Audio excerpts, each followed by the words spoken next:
The blizzard hit without warning on the mountain pass between Durango and Montrose, Colorado, and Florence Norwood knew she was going to die before she ever met the man who had sent for her. The stagecoach driver had pushed hard to make the journey before the weather turned, but nature had other plans, and when the horses could no longer navigate the treacherous path through the mounting snow, he had shouted back that they would need to wait it out. Florence had wrapped her threadbare shawl tighter around her shoulders, clutching the small carpet bag that held everything she owned in this world. The other passengers, a mining prospector and an elderly woman traveling to visit her son, huddled together as the wind howled, and the temperature dropped with each passing hour. It was April of 1884. And Florence had traveled all the way from Boston with nothing but a letter of proposal from a rancher named Gerald Thompson, and the desperate hope that life in Colorado would be better than the poverty she had left behind. Her father had died 2 years prior, leaving debts that consumed everything. Her mother had passed when Florence was just a girl. At 22 years old, with no prospects and no family willing to take her in, answering the advertisement for a mail-order bride had seemed like her only option. The cold came for her slowly at first, numbing her fingers and toes, then creeping up her limbs with relentless determination. The driver had tried to keep a fire going, but the wind was too fierce, and eventually they had simply huddled in the stagecoach, hoping the storm would pass. Florence drifted in and out of consciousness, her body growing heavier, her thoughts becoming confused. She thought of her mother's face, of the warm kitchen in their old house before everything fell apart, of the ocean in summer when she was a child. When she opened her eyes again, she was alone. The prospector and the elderly woman were gone. The driver was gone. Had they abandoned her? Had she dreamed them? The door of the stagecoach hung open and snow had drifted inside, covering her legs. She tried to move but could not. Her body would not respond to her commands. This is how it ends, she thought with strange clarity. I will die in this coach, and Gerald Thompson will never know what happened to me. Perhaps he will think I changed my mind. Perhaps he will find another bride. She closed her eyes again, surrendering to the cold and the exhaustion, and did not expect to wake. But she did wake, to the sound of a horse whinnying and a man's voice cutting through the howling wind. She could not make out the words, but the voice was deep and urgent. Strong hands touched her face, her neck, checking for signs of life.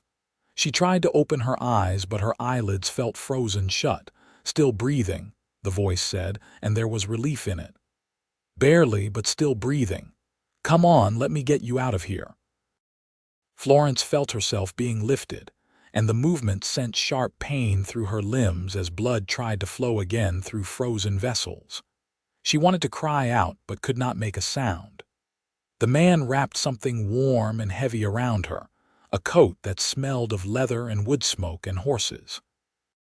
He held her against his chest, and even through her layers of clothing she could feel the heat of him, like a furnace against her frozen body. I have got you, he said, his voice close to her ear. You are going to be all right, do you hear me? You are going to be all right. She wanted to believe him. She wanted to tell him thank you, tell him her name, ask him where the others had gone, but her voice was trapped inside her frozen body. He carried her through the snow, and she felt the movement of his horse beneath them as he mounted with her still in his arms, as he urged the animal forward through the storm. My place is not far, he said, talking to her steadily as if the sound of his voice alone could keep her alive. Just over this ridge. I saw the stagecoach when I was checking my cattle.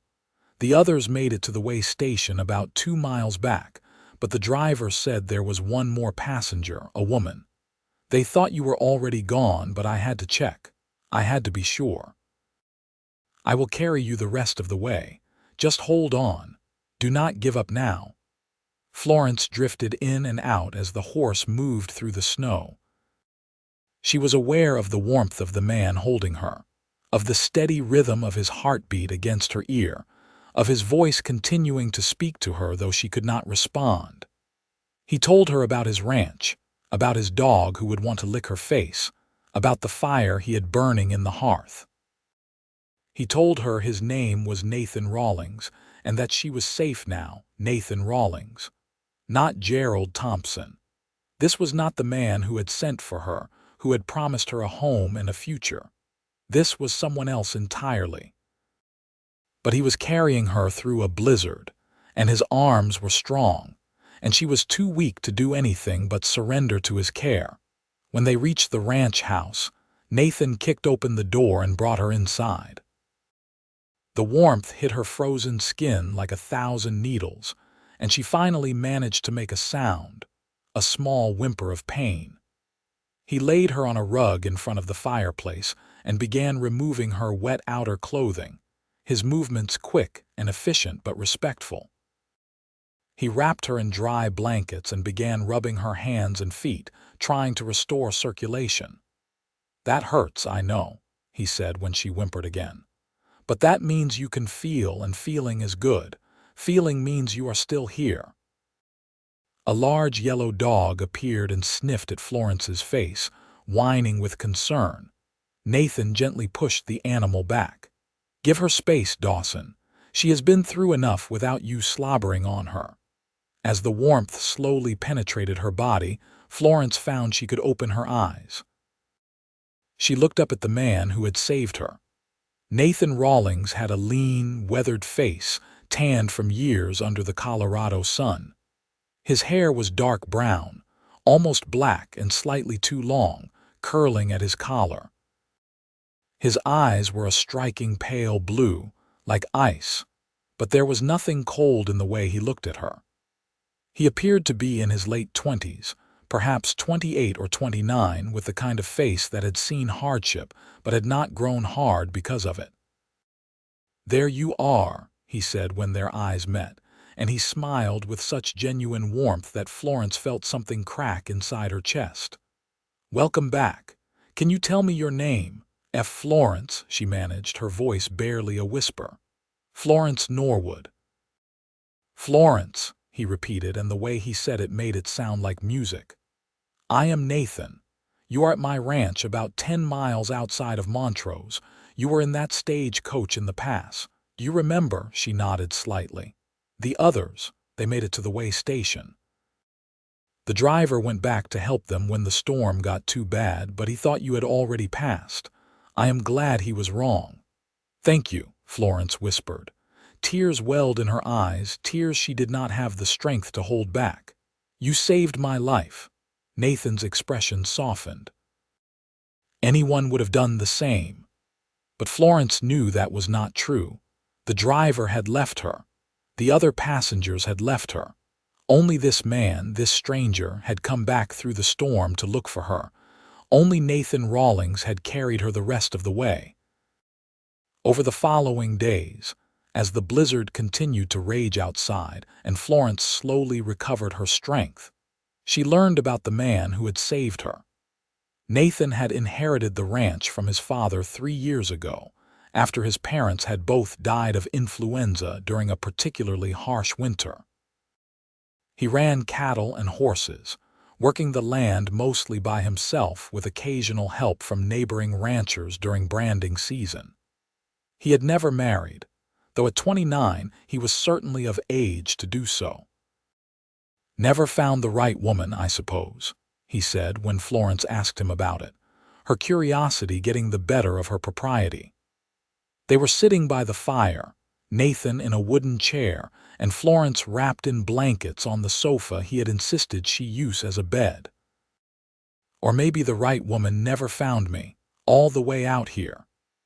"It is isolated," Florence agreed, looking out the window at the endless white landscape. The storm was finally starting to ease, but the snow had piled so high that the world looked transformed, alien and beautiful. "Does that bother you?" Nathan asked. The isolation, Florence considered the question. In Boston, she had lived in a cramped boarding house with 12 other women, sharing a room with 3 of them, never having a moment of true privacy or peace. "No," she said honestly. "I think I find it rather peaceful." Nathan smiled at that, and Florence noticed the way his whole face changed when he smiled, becoming younger and more open. "I am glad. Some people cannot stand it. The quiet drives them mad." "And what about you?" Florence asked.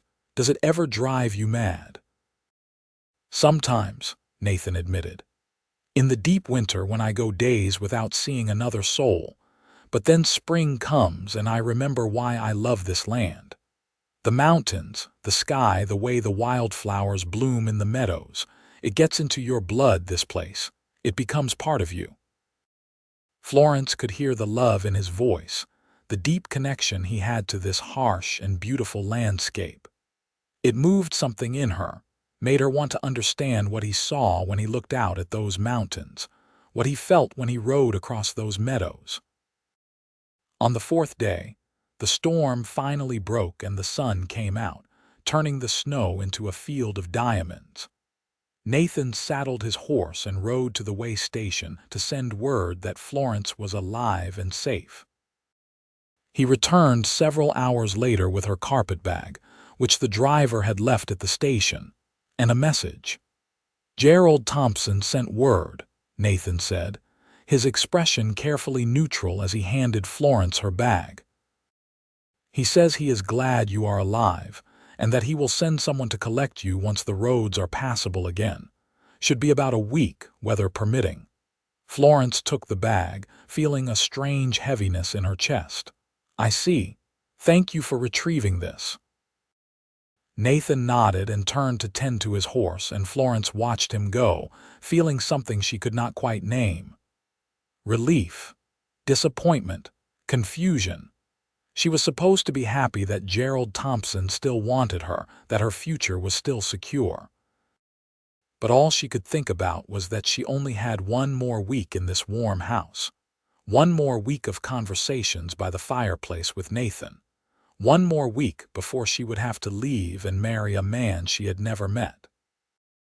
That night, as they ate the stew Nathan had prepared, Florence found herself studying him across the table. He was not a classically handsome man, not in the way of the gentlemen she had known in Boston with their fine clothes and carefully groomed appearances. But there was something compelling about him, something solid and real. His hands were calloused from hard work, his face lined from sun and wind, but his eyes were kind and his voice was gentle, and he had ridden into a blizzard to save her life when everyone else had given up. "Why did you do it?" she asked suddenly. "Why did you come looking for me when the others said I was already dead?" Nathan looked up from his bowl, surprised by the question. "I suppose I had to know for certain. I could not live with myself if I had not tried. But you risked your own life. You could have died in that storm." "So could you," Nathan said simply. "And you did not deserve to die alone in that stagecoach. Nobody deserves that." Florence felt her throat tighten with emotion. "I owe you everything." "You owe me nothing," Nathan said firmly. "I only did what was right." But Florence knew it was more than that. In saving her life, Nathan had given her something precious beyond measure. He had given her hope, had shown her that there were still good people in the world, people who would risk everything for a stranger. And now, perversely, she was going to leave him and marry someone else. The week passed too quickly. Each day, Florence grew stronger, able to walk around the house, to help Nathan with small chores, to venture outside into the bright, cold world. Each day, she learned more about him. She learned that he had a dry sense of humor that caught her off guard and made her laugh. She learned that he was excellent with animals, patient and intuitive. She learned that he played the harmonica in the evenings, sitting by the fire and playing old melodies that sounded like longing and contentment all mixed together. And each day, Florence felt herself falling a little more in love with him, though she tried desperately not to. She had no right to these feelings. She was promised to another man, a man who was expecting her, a man who had paid for her passage to Colorado. It would be wrong to break that promise, wrong to let herself feel this way about Nathan when she belonged to Gerald Thompson. But hearts do not listen to logic, and Florence could not help the way her pulse quickened when Nathan smiled at her, or the way she found excuses to be near him, or the way she memorized every detail of his face as if trying to hold onto something she knew she was going to lose. Nathan, for his part, seemed to be fighting his own battle. Florence caught him watching her sometimes, his expression unguarded and full of something that looked like yearning. But he was always respectful, always proper, always careful not to touch her more than necessary. He knew she was promised to another man, and he was too honorable to interfere with that. On the 8th day, a wagon arrived from the Thompson ranch. Gerald Thompson had sent his foreman, a gruff man named Porter, to collect his bride. Florence packed her carpetbag with trembling hands, feeling as though she were preparing for her own funeral. She put on her best dress, the green one she had saved for her wedding, and tried to smile when Nathan told her the wagon had arrived. Porter was waiting in the yard, checking the horses' harnesses. He barely looked at Florence as Nathan introduced them. "We need to get moving if we are going to make it back before dark," Porter said without preamble. "Mr. Thompson is expecting you." Florence nodded, not trusting her voice. She turned to Nathan, who was standing on the porch with his hands in his pockets, his expression carefully controlled. "Thank you," she said, and the words felt absurdly inadequate for everything he had done, for everything he had been to her. "Thank you for saving my life and for your kindness. I will never forget it. I will never forget you." Nathan's jaw tightened, and for a moment Florence thought he might say something, might ask her to stay, might tell her that he did not want her to go. But he only nodded and said, "I wish you well, Florence. I hope you will be happy." Florence climbed into the wagon, her vision blurring with tears she refused to let fall. As Porter urged the horses forward, she looked back at Nathan standing on his porch, his dog at his side, his house warm and welcoming behind him.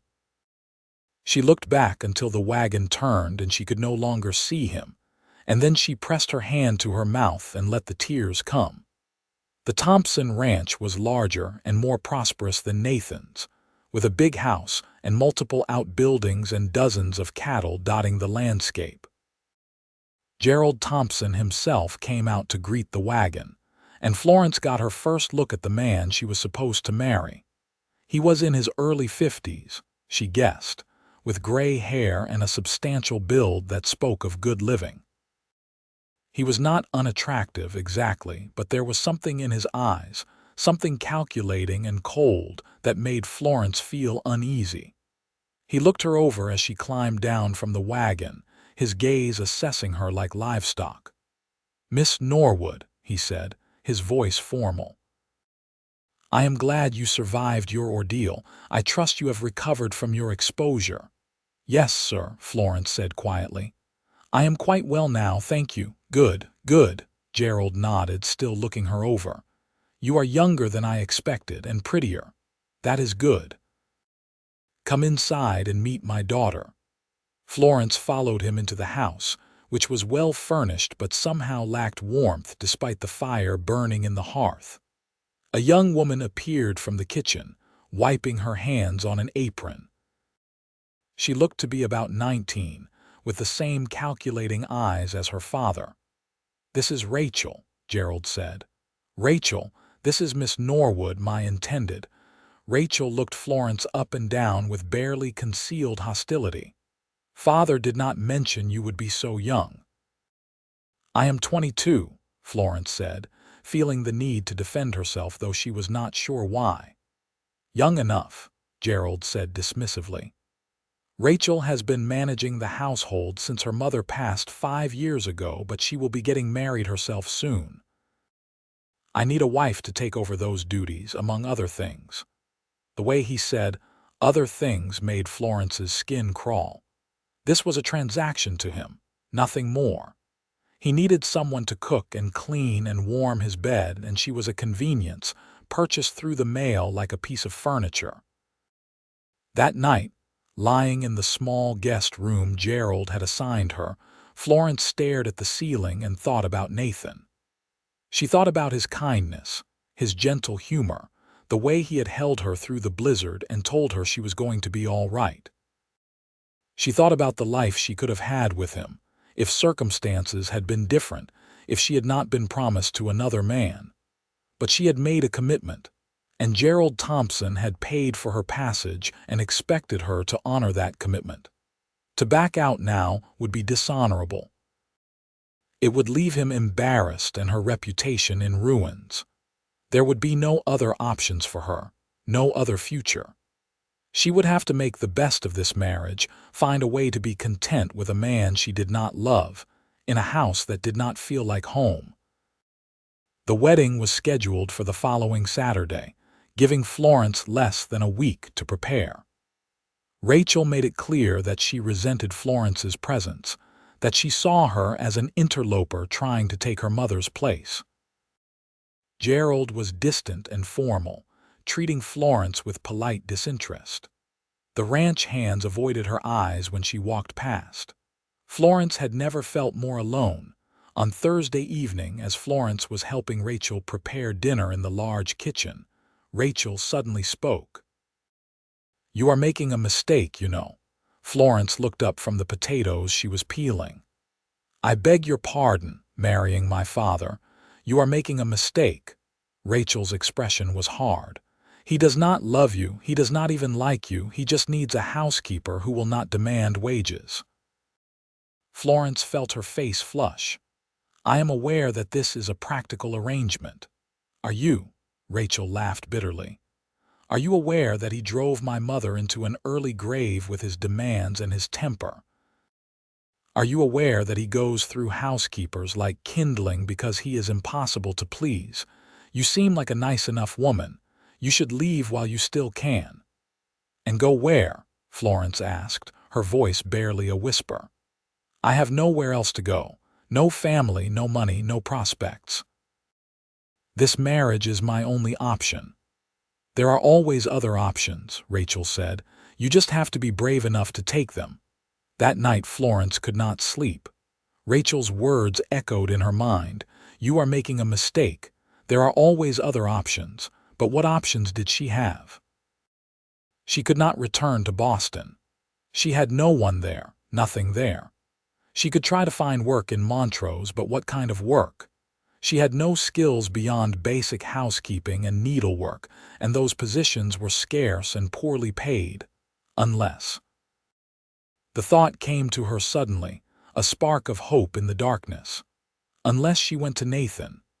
Unless she told him the truth about how she felt, asked him if there might be a place for her at his ranch, not as a charity case but as a partner, as a wife. It was bold, perhaps too bold. It was improper, certainly. But was it really worse than marrying a man she did not love, a man who saw her as nothing more than a convenience? The next morning, Florence made her decision. She waited until Gerald left to check on the cattle and Rachel went to town for supplies. Then she packed her carpet bag, left a brief note of apology on the kitchen table and started walking. It was 10 miles to Nathan's ranch, but Florence did not care. She would walk the entire way if she had to. She would not marry Gerald Thompson. She would not spend her life in that cold house with those cold people. She would take the other option, the brave option, even if it meant risking everything. She had been walking for about an hour when she heard a horse approaching from behind. Her heart sank. Gerald must have returned home and found her note. He had come after her. But when she turned, it was not Gerald Thompson on the horse. It was Nathan Rawlings. He reined in beside her, his expression a mixture of surprise and concern. "Florence, what are you doing out here? What happened?" Florence felt tears spring to her eyes, tears of relief and fear and hope all mixed together. I left. I could not marry him, Nathan. I could not do it. Nathan dismounted quickly, standing in front of her, his eyes searching her face. Did he hurt you? Did he do something to you? No, nothing like that. He just... Florence struggled to find the words. He does not want a wife. He wants a servant. And I cannot marry a man I do not love, not even for security. I cannot do it. Nathan was quiet for a long moment, and Florence could see him wrestling with something, some decision he was trying to make. Finally, he spoke, his voice rough with emotion. "Where were you going?" "To you," Florence said simply, honestly. "I was going to you. I was going to ask if you might want me, if you might have room in your life for someone like me. I know it is bold of me. I know I have no right to ask. But I had to try, Nathan. I had to be brave enough to take the other option." Nathan's face transformed, and suddenly he was smiling, that warm smile that changed his entire appearance, that made Florence's heart sing. "You were walking 10 miles in your good dress to ask if I wanted you." "Yes," Florence said, laughing even as tears ran down her cheeks. "Yes, I was. I realize now that I should have borrowed a horse." Nathan laughed too, a sound of pure joy, and then he was pulling her into his arms, holding her tight against his chest. "God, Florence, I have been miserable this whole week. I have been telling myself I had no right to feel the way I do about you, that you belong to another man. But you were all I could think about. You are all I have thought about since I found you in that stage coach."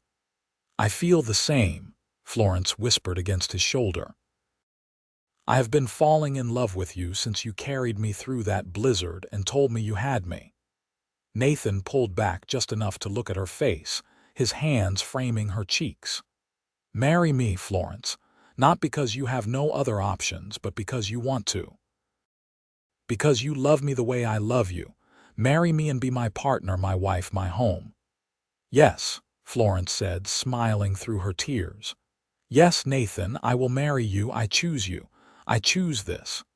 He kissed her then, and it was nothing like the chaste kisses Florence had read about in books. It was warm and deep and full of promise, a kiss that tasted like coming home, like finding the place where she was always meant to be. When they finally broke apart, both breathless, Nathan lifted her onto his horse and climbed up behind her, wrapping his arms around her waist. "Let us get you home," he said, and the word home sounded like a prayer, like a promise, like everything Florence had ever wanted. They were married a week later by the circuit preacher who came through Montrose. It was a simple ceremony in the little church in town, with a few of Nathan's neighboring ranchers as witnesses. Florence wore the same green dress she had packed for her wedding to Gerald Thompson, but this time her smile was genuine, and her hand was steady as she held Nathan's. Gerald Thompson did not cause trouble, which surprised Florence until she learned through town gossip that he had already sent for another mail-order bride. Apparently, she had been right about being interchangeable to him, and he cared more about replacing his housekeeper than about pride or honor. Rachel had come to town on the day of the wedding and had found Florence outside the church. "I am glad you were brave," Rachel had said simply, and then she had smiled, the first real smile Florence had seen from her, before walking away. Life at Nathan's ranch was different from anything Florence had known before. It was hard work, certainly. The days were long, filled with tasks that would have seemed impossible to her just months ago. She learned to cook on the wood stove, to churn butter, to tend the vegetable garden Nathan planted for her. She learned to feed the chickens, to milk the cow, to help Nathan with the horses when he needed an extra pair of hands. But it was also filled with joy. Nathan was an attentive husband, patient with her mistakes, appreciative of her efforts, generous with his affection. He made her laugh every day with his dry observations about the animals or the weather or the neighbors. He played his harmonica for her in the evenings, teaching her to dance in the small space between the fireplace and the sofa. He held her at night, and she felt safer than she had ever felt in her life. Summer came, and Nathan had been right about the wildflowers. The meadows exploded with color: purple lupines and yellow arrowleaf balsamroot and red Indian paintbrush covering the landscape like a living quilt. Nathan took Florence riding through the mountains, showing her the secret places he had discovered over the years, the hidden waterfalls and crystal-clear streams, the meadows where elk grazed in the early morning light. "This is what I wanted to share with someone," he told her as they sat beside a mountain lake, eating the lunch she had packed, watching the sunlight dance on the water. "This beauty, this peace. It never felt quite complete when I was experiencing it alone, but with you here, it is perfect." Florence leaned against his shoulder, feeling the warmth of the sun on her face, the gentle breeze in her hair. "I never knew life could be like this. I never knew I could be this happy." "Neither did I," Nathan admitted. "I thought I was content before, but I was only existing. With you, I am finally living." As fall approached, Florence discovered she was pregnant. She was nervous to tell Nathan, worried about how he might react, but he lifted her off her feet and spun her around, laughing with pure delight. "A baby," he kept saying, as if he could not quite believe it. "We are going to have a baby." That winter was hard, the snow coming early and staying late, but Florence did not mind. She was safe and warm in their house, Nathan attentive to her every need as her belly grew. He refused to let her do any heavy work, taking over most of the chores himself and hiring a young man from town to help with the ranch work. "You are carrying our child," he said when Florence protested that she was perfectly capable of helping. "That is the most important work there is." Their son was born in early April of 1885, almost exactly a year after Florence had nearly died in that blizzard. Nathan was with her through the whole difficult labor, holding her hand, wiping her forehead, telling her she was strong and brave and that he loved her. When the baby finally arrived, squalling and red-faced and perfect, Nathan cried as he held him for the first time. "He is beautiful," Nathan whispered, touching the baby's tiny hand, marveling at the perfect miniature fingers. "He is absolutely perfect. What should we name him?" Florence, exhausted but happier than she had ever been, smiled up at her husband. "I was thinking James Rawlings." Nathan leaned down and kissed her forehead. "James, I love it. Welcome to the world, James Rawlings. You have the best mother a boy could ask for." As James grew, Florence marveled at how much of Nathan she could see in him. He had Nathan's dark hair and pale blue eyes, Nathan's quiet curiosity and gentle temperament. Nathan was a devoted father, patient and playful, teaching James to walk by letting him hold onto his fingers, carrying him on his shoulders around the ranch, telling him stories about the mountains and the animals. 2 years later, their daughter was born. They named her Margaret, but she quickly became Maggie to everyone who knew her. She had Florence's red gold hair and Nathan's stubborn determination, and from the moment she could crawl, she was trying to follow her older brother everywhere he went.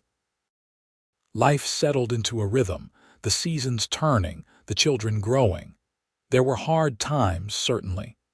The year the drought came and they lost half their cattle. The winter James got pneumonia and Florence stayed up for 3 days straight nursing him back to health, while Nathan prayed beside his bed.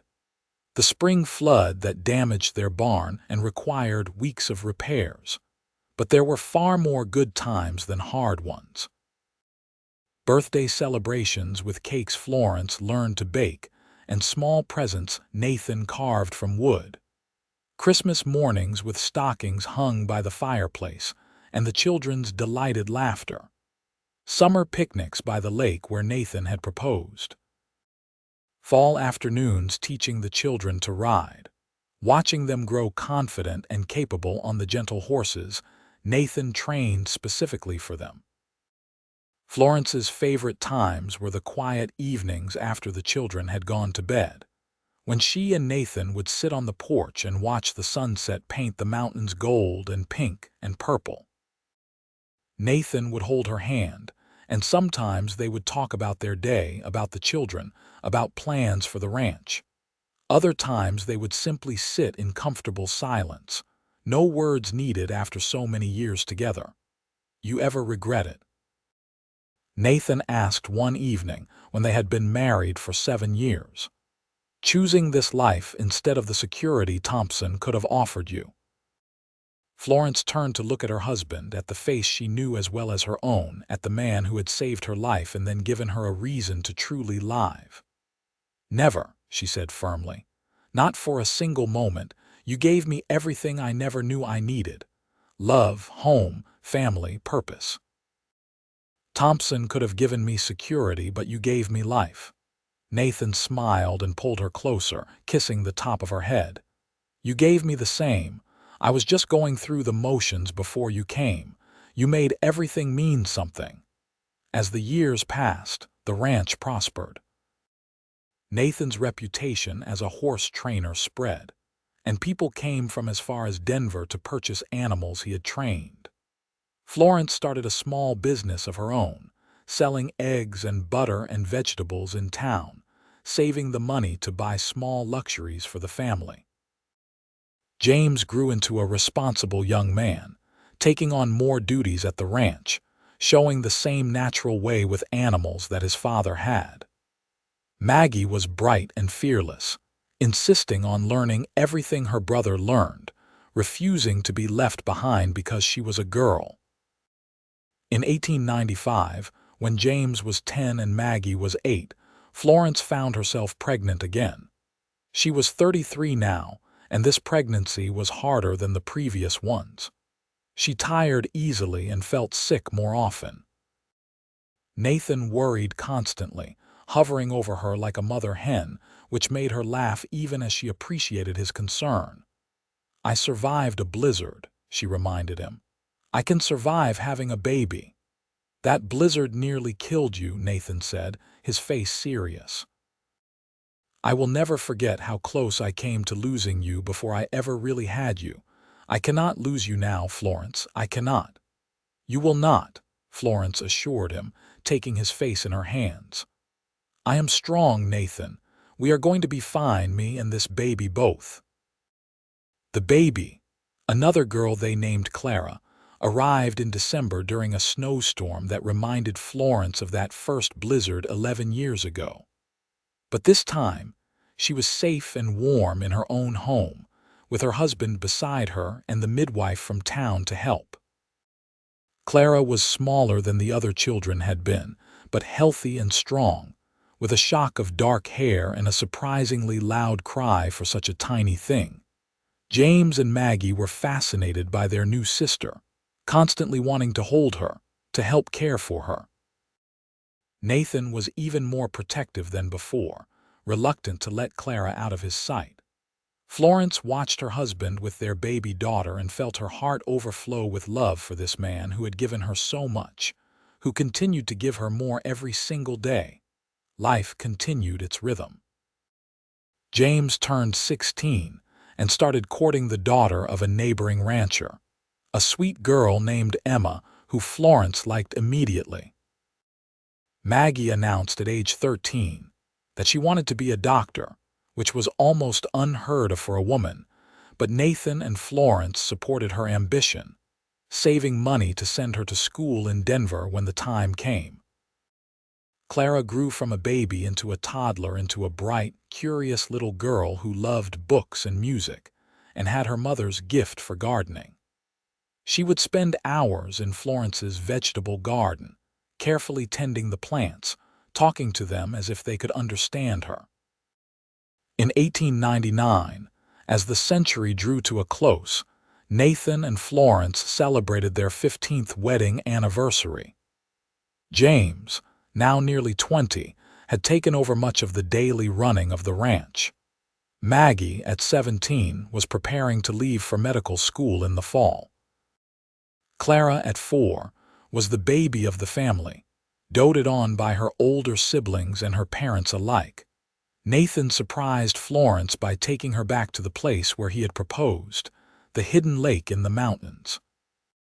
They left the children with a neighbor and rode out together on a perfect summer day, the kind of day that made Florence understand why Nathan loved this land so much. At the lake, Nathan unpacked the picnic he had prepared himself, laying out bread and cheese and fruit and a bottle of wine. They ate and talked and laughed, remembering the early days of their marriage, marveling at how fast the years had gone, discussing their hopes and dreams for the children's futures. When they had finished eating, Nathan pulled a small wooden box from his saddlebag and handed it to Florence. Inside was a beautiful silver bracelet, engraved with tiny wildflowers. "I wanted to get you something special," Nathan said as Florence lifted the bracelet from the box, her eyes filling with tears.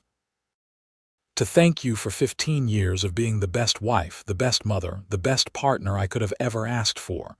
You are my everything, Florence. You always will be." Florence threw her arms around his neck, holding him tight. "And you are mine. You saved me, Nathan. Not just from that blizzard, but from a life without love, without purpose, without joy. You showed me what it means to truly live."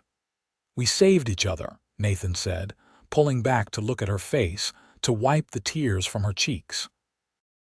"From the moment I found you in that stagecoach, we have been saving each other." They made love there by the lake, in the warm afternoon sun, with the mountains standing guard around them and the wildflowers nodding in the breeze. Afterward, they lay together in the grass, Nathan's arm around Florence's shoulders, her head on his chest, both of them watching the clouds drift across the perfect blue sky. "You remember what you said to me in the blizzard?" Florence asked. "When you found me?" "I said a lot of things," Nathan replied, his hand gently stroking her hair. "I was terrified you were going to die. You said you would carry me the rest of the way, and you did, Nathan. You have carried me through every challenge, every hardship, every moment of doubt. You have carried me with your strength and your love and your faith in me. And you have carried me right back," Nathan said softly. "Every single day. The years continued to pass, bringing changes and challenges, but also joy and growth." James married Emma in 1900, and they built a small house on the far edge of Nathan's property, working the ranch alongside Nathan and eventually taking over more and more of the operations as Nathan aged. They had 3 children of their own, making Nathan and Florence grandparents. Maggie graduated from medical school in Denver, one of only a handful of women in her class. She returned to Montrose and opened a practice, becoming the first female doctor in the region. She married late, at 30, to a lawyer named Thomas who supported her career and loved her fierce independence. Clara grew into a beautiful young woman with a gift for music. She married a music teacher from town when she was 19, and they had twin girls who inherited their mother's love of song. Nathan and Florence grew old together, their hair turning gray, their faces lined with wrinkles earned through years of laughter and life. Nathan's hands became gnarled with arthritis, but they were still gentle when he held Florence's hand on their evening walks. Florence's eyesight dimmed, but she could still see the love in Nathan's eyes when he looked at her. In the summer of 1920, 36 years after Florence had nearly died in that blizzard, Nathan fell ill. It started as a cough that would not go away, and despite Maggie's best efforts, it progressed into pneumonia. Nathan fought it for 2 weeks, but his body, worn out from 70 years of hard living, could not overcome the infection. Florence stayed by his bedside every moment, holding his hand, talking to him, reminding him of all the beautiful moments they had shared. Their children and grandchildren gathered around, filling the house with love and tears and memories. On a warm afternoon in July, with Florence holding his hand and their family surrounding them, Nathan opened his eyes and looked at his wife. "I need to tell you something," he said, his voice weak but clear. "Anything," Florence said, leaning close. "Tell me anything. That day I found you in the blizzard, that moment I saw you were still alive, I knew you were going to change my life. I knew I could not let you go. I knew I loved you before I even knew your name." He paused to catch his breath, and Florence waited, tears streaming down her face. "Every day since then has been a gift. Every moment with you has been a blessing. I have no regrets, Florence, not a single one." "Neither do I," Florence whispered. "You gave me the most beautiful life. You gave me everything." "I love you," Nathan said. "I will love you beyond this life, beyond this world. Wherever I go, my love for you goes with me." "And mine for you," Florence said, pressing her lips to his forehead. "Always and forever." Nathan smiled, that same warm smile that had captured Florence's heart so many years ago. And then he closed his eyes and was gone.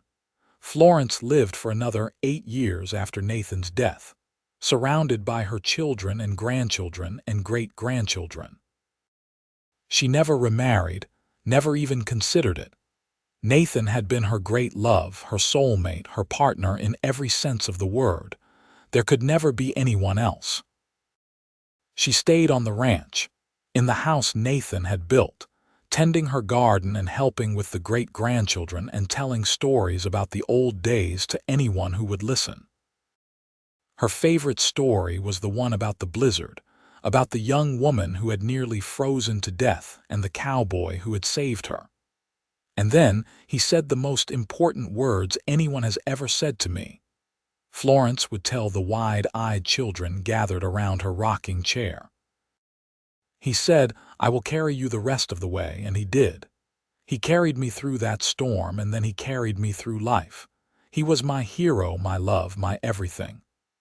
On a spring morning in 1928, Florence passed away peacefully in her sleep, a smile on her face.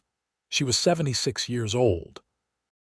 Her children buried her next to Nathan, under the shade of a cottonwood tree on a hill overlooking the ranch, with a view of the mountains they had both loved so much. On her headstone, below her name and the dates of her birth and death, James had carved the words his mother had asked for. "He carried me the rest of the way, and I loved him for it." The ranch stayed in the family for generations, passed down from James to his children and then to their children.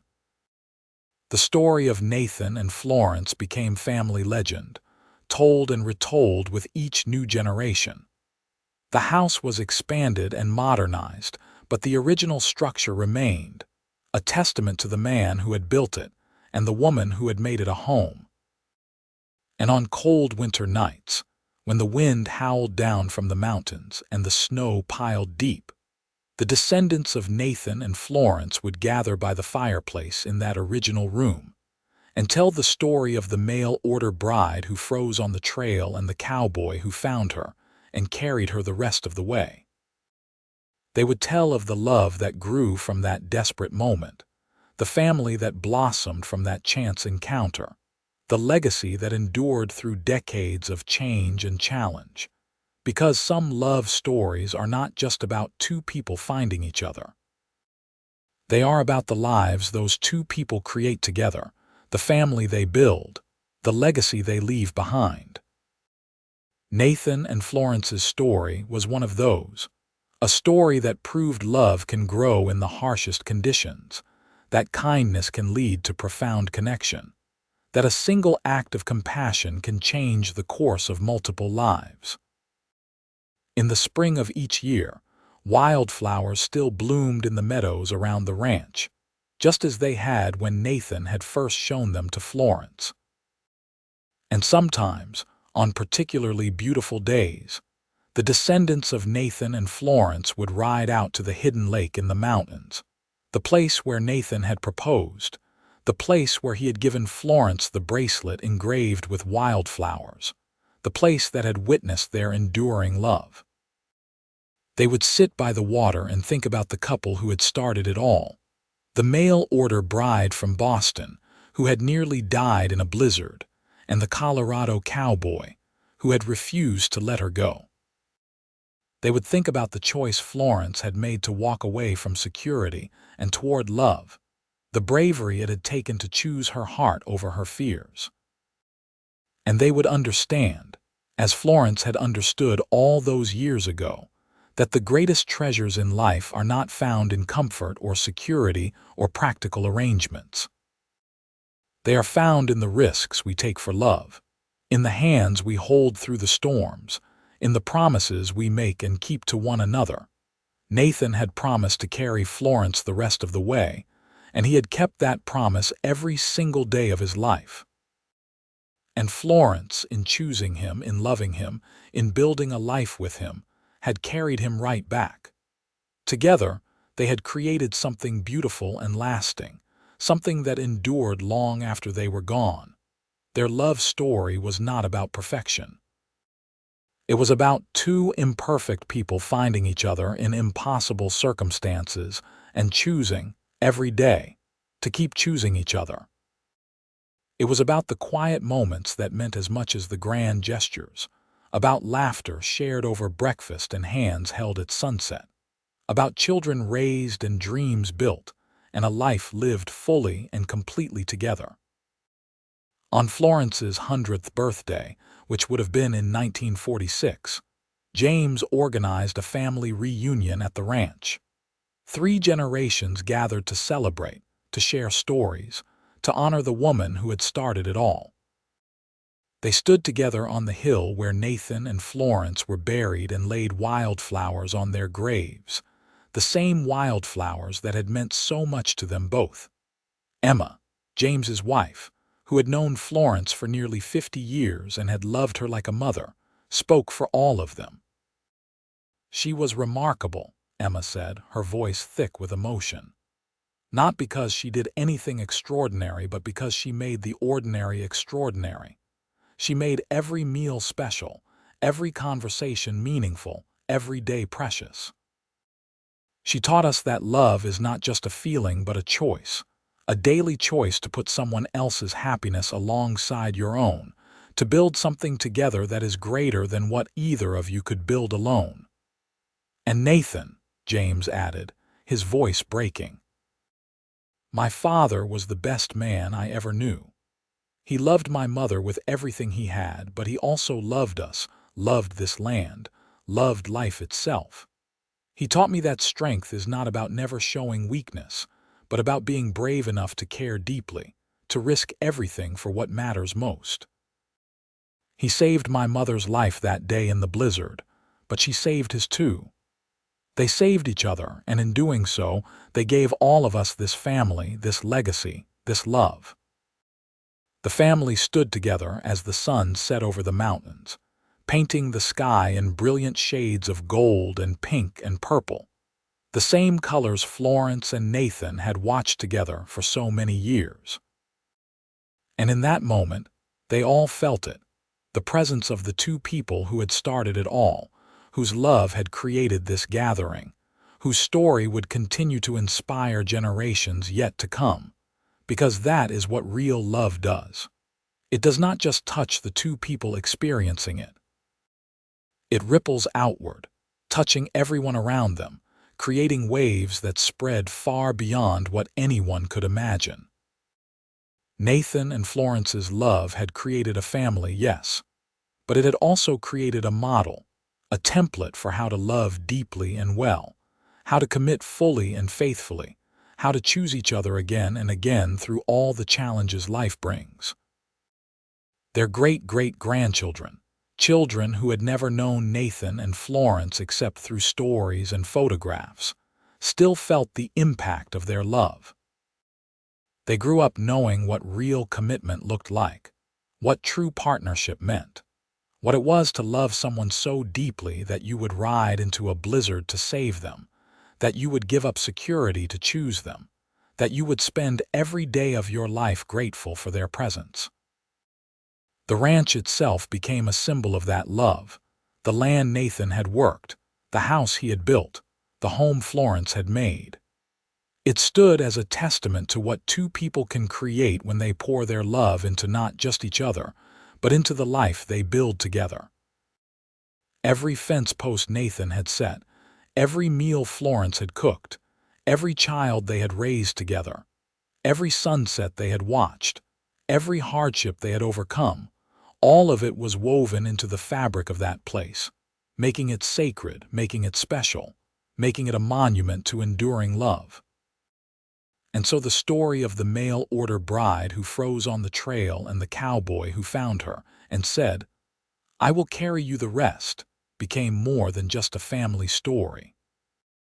It became a reminder of what is possible when two people find each other and choose love over fear, when they commit to carrying each other through whatever storms life brings, when they build not just a marriage but a legacy. In the years that followed, as the world changed around the ranch, as automobiles replaced horses and electricity came to the remote Colorado mountains, as telephones and televisions and computers arrived, the story of Nathan and Florence remained constant. It was told at weddings and anniversaries, at family gatherings and quiet evenings by the fire. It was passed down like a precious heirloom, polished and preserved, a reminder of where the family came from and what they valued most. Young couples in the family, facing their own challenges and uncertainties, would think of Nathan riding into that blizzard, of Florence walking 10 miles to choose love, and they would find courage for their own difficult choices. Parents struggling with the demands of raising children would remember Nathan's patience and Florence's strength and feel renewed. Those facing loss or hardship would recall how Nathan and Florence had weathered every storm together and know that they too could endure. The wildflower bracelet Nathan had given Florence, the one engraved with tiny flowers to commemorate their 15th anniversary, became a family treasure. Florence had left it to Maggie, who had left it to her daughter, who had left it to hers. Each generation of women in the family wore it on their wedding day, a tangible connection to the love story that had started it all, a reminder of the legacy they were inheriting and the responsibility to carry it forward. On particularly cold winter nights, when the wind still howled down from the mountains and snow still piled deep, the family members living at the ranch would gather in that original room, the one Nathan had carried Florence into when he saved her life. They would sit by the fireplace, in the same spot where Nathan and Florence had sat for so many years, and they would feel the presence of that love still lingering in the walls, still warming the house, still creating a sense of home and safety and belonging. Because love like that does not just disappear when the people who created it are gone. It remains, woven into the places they inhabited, the lives they touched, the family they created. It becomes part of the foundation, part of the structure, part of what holds everything together. And that was the final gift Nathan and Florence gave their descendants. Not just their story, not just their example, but the enduring proof that love is the most powerful force in human experience. That a single choice made in a moment of courage, a single act of compassion performed in a blizzard, a single decision to choose love over security, can create ripples that spread across generations, touching lives not yet lived, shaping futures not yet imagined. The story of Nathan and Florence Rawlings was not a fairy tale. It was better than that. It was real. It was true. It was proof that ordinary people in ordinary circumstances can create something extraordinary when they choose love, when they commit fully, when they carry each other through whatever storms life brings. And so, more than a century after Florence nearly froze on that mountain pass, More than a century after Nathan rode into a blizzard to save her, their love story continued to matter. It continued to inspire. It continued to remind everyone who heard it that the greatest adventure in life is not found in seeking safety or security or comfort, but in having the courage to love deeply, fully, completely, with everything you have and everything you are.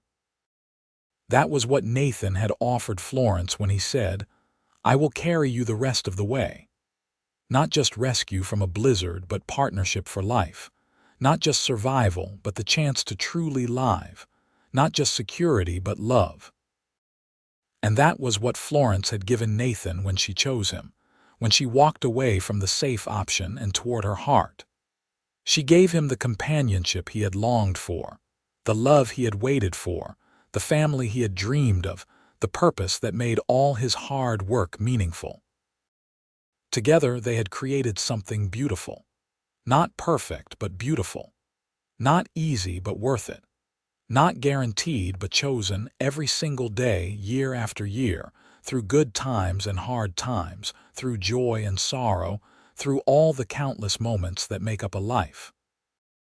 And in the end, that was the real story. Not just about a dramatic rescue in a blizzard, though that was where it started. Not just about a bold choice to walk away from an arranged marriage, though that was important too. The real story was about what came after. The daily choosing, the steady loving, the quiet building of a life together, brick by brick, moment by moment, choice by choice. That was what their descendants inherited. Not just a ranch or a family name or a piece of jewelry, but the knowledge that love like that was possible. That it was worth fighting for. That it was worth choosing, even when the choice was hard, even when the future was uncertain, even when it meant risking everything for a chance at something real and true and lasting. Nathan Rawlings had said, "I will carry you the rest of the way," and he had meant it. He had carried Florence through that blizzard, and then he had carried her through life. And she had carried him right back, every step of the way until they reached the end together, surrounded by the family they had created, the love they had nurtured, the legacy they had built. That was a story worth remembering, worth telling, worth honoring, worth living up to. And so it continued, generation after generation, the story of the mail-order bride and the cowboy, the blizzard and the rescue, the choice and the love, the life and the legacy.